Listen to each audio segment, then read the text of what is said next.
Hi mga mi, good afternoon. Ito yung ulam natin ngayong tanghalian. Napakasarap niya mga mi. Yung ingredients natin dito mga mi is talbos ng kamuting kahoy. Yes po, talbos ng kamuting kahoy. Natikman ko lang po to kay Ninang. So, yung gagawin natin sa kamuting kahoy mi, una natin na gagawin sa talbos ng kahoy mi, pigaan muna siya natin ng asin. Pagkatapos nating pigaan ng asin, tanggalin natin yung katas niya. Then, ilagay natin siya sa kawali or sa kaldero. Then, lagyan natin siya ng tubig at pakuluan. Then, tatanggalin ulit natin yung pinakuluan niya.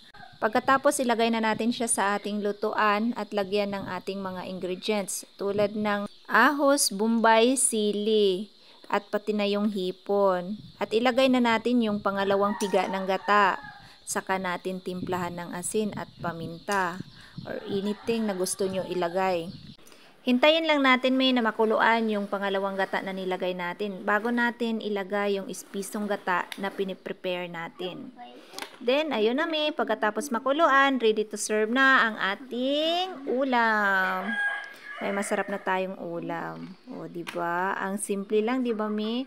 Dati mga mi, alam nyo, hindi ko talaga alam na inuulam pala yung talbos ng kamuting kahoy. So, naranasan ko lang kumain nun nung nagluto yung ninang ko. At grabe, ang sarap talaga mi, as in. Subukan nyo din magluto nito mi, siguradong matatakam din kayo. At siguradong uulit-ulitin nyo. Ayan na nga mga mi, dahil kakain na kami, ililipat ko lang yan sa isang bowl para iserve.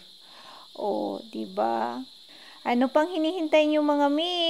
Kainan na!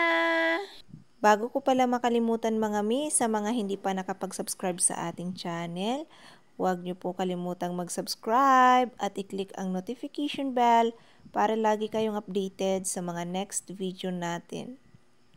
Thank you for watching mga mi! See ya!